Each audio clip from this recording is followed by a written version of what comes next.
JPG IAS academy YouTube channel में आप सभी का हार्दिक स्वागत है। आज है 26 अप्रैल 2020 और प्रतिदिन की भांति आज भी हम लोग स्थिति से संबंधित जितने भी इंपॉर्टेंट करंट अफेयर के क्वेश्चन होंगे वन बाय वन करके डिस्कस करेंगे। प्रस्तुत है आज का पहला सवाल। लो सू जिन एडविन थम्बू पुरस्कार 2020 के विजेता हैं। यह पुरस्कार सिंगापुर सरकार के द्वारा किस क्षेत्र में दिया जाता है? जी हां, एडविन थम्बू पुरस्कार सिंगापुर सरकार के द्वारा लिटरेचर के क्षेत्र में, साहित्य के क्षेत्र में दिया जाने वाला पुरस्कार, जो कि अपने समय के महान इंग्लिश लेखक एडविन थम्बू के याद में प्रदान किया जाता है। और वर्ष 2020 में यह पुरस्कार नेशनल यूनिवर्सिटी ऑफ सिंगापुर की इंग्लिश फैकल्टी ऑफ लो सू जिन को प्राप्त हुआ है। सिंगापुर, जो कि एशिया कॉन्टिनेंट का एक छोटा सा देश है जिसकी पूरी एरिया ही 725 वर्ग किलोमीटर है, लेकिन बहुत ही अमीर और संपन्न देश है सिंगापुर। आपको बता दें, जनसंख्या घनत्व के मामले में सिंगापुर का विश्व में दूसरा स्थान है और यहाँ 1 वर्ग किलोमीटर एरिया में करीब 7800 लोग निवास करते हैं। पर कैपिटा इनकम के मामले में भी सिंगापुर का तीसरा स्थान है और यहाँ प्रति व्यक्ति आय $1 लाख है। सिंगापुर, जिसकी राजधानी है सिंगापुर सिटी और यहाँ की करेंसी है डॉलर। इंग्लिश, तमिल और मलय यहाँ की राजकीय भाषा है। हलीमा याकूब यहाँ की पहली महिला राष्ट्रपति हैं, जबकि ली हसीन लुंग यहाँ के प्राइम मिनिस्टर हैं। बढ़ते हैं अगले सवाल की तरफ। ई ग्राम स्वराज पोर्टल एवं मोबाइल ऐप किसके द्वारा जारी किया गया? जी हां, 24 अप्रैल पंचायती राज दिवस के दिन प्रधानमंत्री नरेंद्र मोदी के द्वारा ई ग्राम स्वराज पोर्टल और मोबाइल ऐप जारी किया गया। ई ग्राम स्वराज मोबाइल ऐप, जिसके माध्यम से ग्राम पंचायतों में ट्रांसपेरेंसी यानी पारदर्शिता बढ़ेगी और पंचायतों का लेखा जोखा रखने वाला सिंगल डिजिटल प्लेटफॉर्म ई ग्राम स्वराज ऐप है। इससे पंचायत के विकास कार्यों, उसके फंड और कामकाज की जानकारियां ग्राम पंचायत के हर व्यक्ति को मिल सकेगी। अगला सवाल स्वामित्व योजना संबंधित है। जी हां, प्रधानमंत्री नरेंद्र मोदी के द्वारा 24 अप्रैल 2020 को राष्ट्रीय पंचायत दिवस के मौके पर भू संरक्षण योजना स्वामित्व योजना जारी की गई, जिस योजना के तहत ड्रोन के माध्यम से उत्तर प्रदेश, मध्य प्रदेश सहित भाजपा शासित 6 राज्यों में ड्रोन के माध्यम से भू सर्वेक्षण का काम किया जाएगा, जिसके माध्यम से विभिन्न क्षेत्रों का डिजिटल मैप तैयार किया जाएगा। स्वामित्व योजना किससे संबंधित है? भू सर्वेक्षण से संबंधित है। किसने जारी किया? प्रधानमंत्री नरेंद्र मोदी के द्वारा राष्ट्रीय पंचायत दिवस के मौके पर जारी किया गया है। कृषि योग्य भूमि और गैर कृषि योग्य भूमि का डिजिटल मैप तैयार करना। अगला सवाल, तियानवेन किस देश का प्रथम मंगल अन्वेषण मिशन है? जी हां, चीन के द्वारा चीनी अंतरिक्ष दिवस, जो कि 24 अप्रैल को मनाया जाता है। दरअसल 24 अप्रैल 1970 को चीन के द्वारा अपना पहला अंतरिक्ष मिशन फांगहोंग सफलतापूर्वक संपन्न किया गया था। इसीलिए प्रतिवर्ष चीन में 24 अप्रैल को अंतरिक्ष दिवस मनाया जाता है और विगत 24 अप्रैल को चीन की अंतरिक्ष एजेंसी, जिसका नाम है CNSA यानी चाइनीज नेशनल स्पेस एजेंसी, जिसके हवाले से बताया गया कि इस साल के अंत में चीन के द्वारा जो मंगल पर अपना पहला मिशन भेजा जाएगा, उसका नाम होगा तियानवेन। तियानवेन का शाब्दिक अर्थ होता है स्वर्ग से प्रश्न। चीन के द्वारा इसे वर्ष 2020 के अंत तक प्रक्षेपित किए जाने का अनुमान व्यक्त किया गया। अभी तक मंगल पर भारत, रूस और अमेरिका ही अपना सफलतापूर्वक मिशन भेज पाया है, वरना विश्व के इन 3 देशों के अलावा अभी कोई भी देश सफल नहीं हुआ है। भारत के द्वारा मंगल पे जो अपना मिशन भेजा गया, उसका नाम था मॉम। भारत के द्वारा अपना पहला मंगल मिशन 5 नवंबर 2013 को भेजा गया। अगला सवाल, वर्चुअल कोर्ट के माध्यम से मुकदमे की सुनवाई करने वाला भारत का पहला राज्य कौन सा है? जी हाँ, उत्तर प्रदेश भारत का पहला ऐसा राज्य है जहां वर्चुअल कोर्ट के माध्यम से यानी वीडियो कॉन्फ्रेंसिंग के माध्यम से अब मुकदमे की सुनवाई होगी। जज और मुजरिम दोनों को कोर्ट में पहुंचने की कोई जरूरत नहीं है।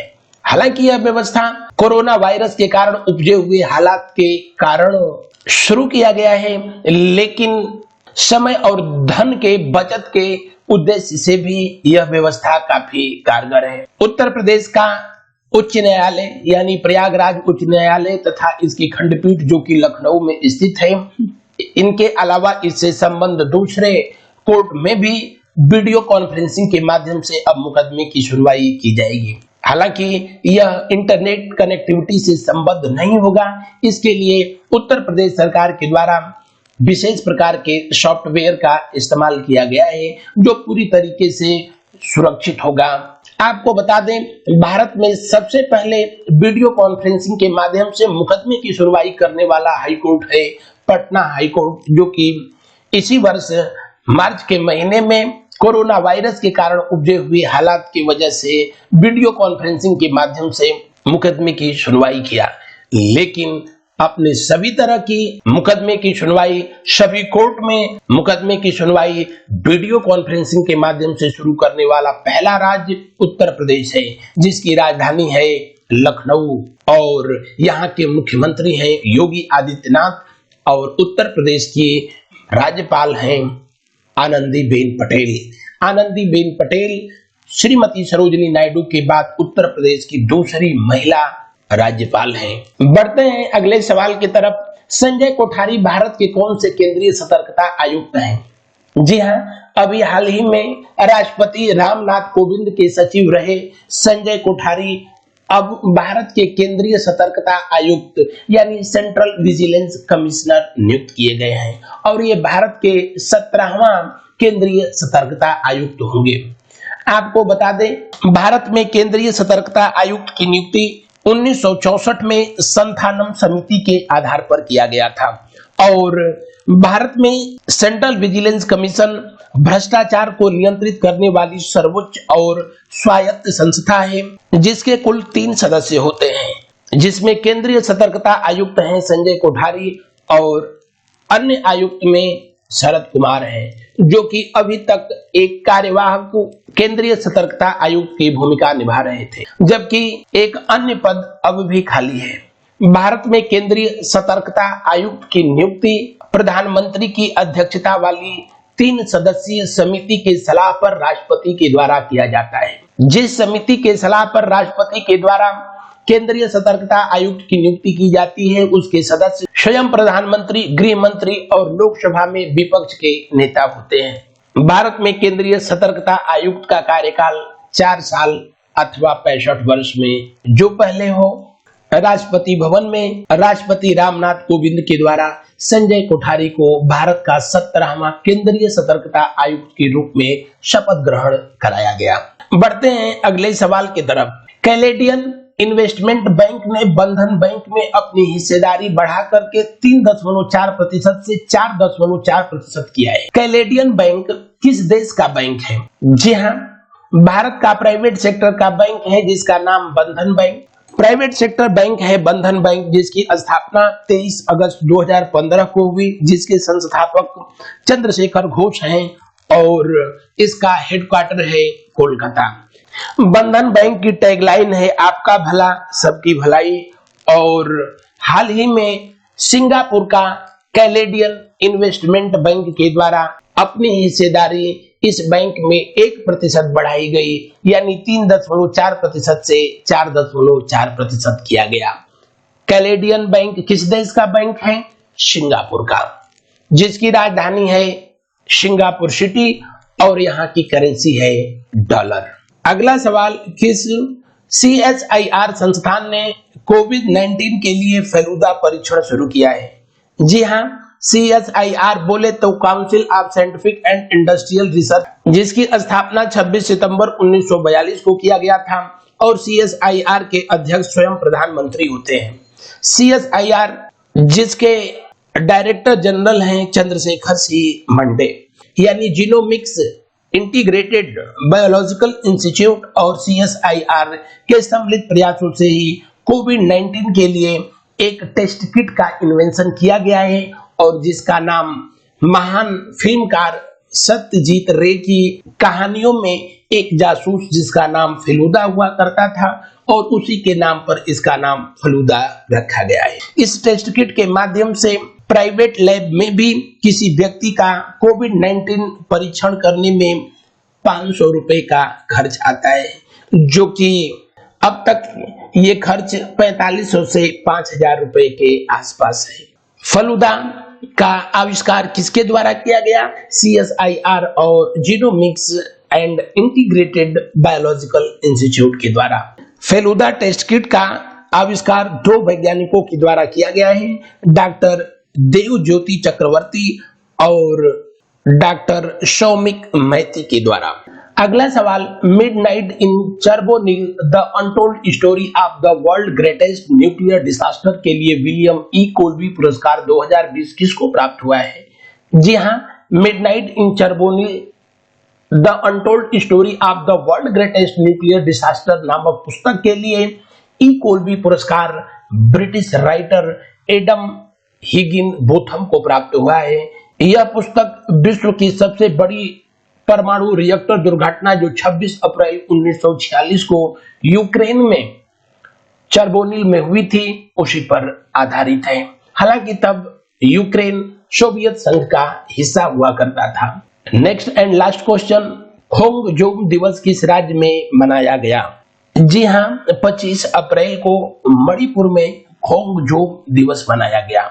ये खोंगजोम दिवस क्या है तो आपको बता दूं, वर्ष 1891 में ब्रिटिश हुकूमत के खिलाफ युद्ध लड़ते हुए जिंदगी गंवाने वाले शहीदों के याद में मणिपुर सरकार के द्वारा खोंगजोम वार मेमोरियल की स्थापना मणिपुर में थौबल जिले में किया गया है और मणिपुर सरकार के द्वारा प्रतिवर्ष 25 अप्रैल को उन्हीं शहीदों के याद में खोंगजोम दिवस मनाया जाता है।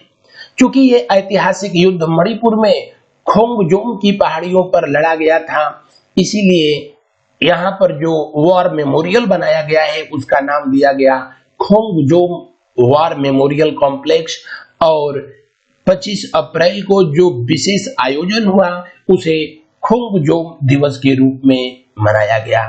यह शहीदों की श्रद्धांजलि के लिए समर्पित दिवस है। मणिपुर पूर्वोत्तर भारत का एक राज्य है जिसकी स्थापना 21 जनवरी 1972 को हुई और भारत में 3 राज्य एक ही दिन स्थिति में बने थे, मणिपुर, मेघालय और त्रिपुरा। कब? 21 जनवरी 1972 को। मणिपुर जिसकी राजधानी इम्फाल है और यहाँ के मुख्यमंत्री हैं बीरेन सिंह और यहाँ की राज्यपाल है नजमा हेपतुल्ला। मणिपुर में स्थित है लोकटक झील जहां पर विश्व का एकमात्र तैरता हुआ नेशनल पार्क कौन सा? किबुल लामजाओ स्थित है। बढ़ते हैं best feature of the session question of the day. विश्व मलेरिया दिवस कब मनाया गया है? इस सवाल का जवाब आपको कमेंट बॉक्स में टाइप करना है। न सिर्फ जवाब टाइप करना है बल्कि वर्ष 2020 में विश्व मलेरिया दिवस की क्या थीम है इसे भी लिखना है।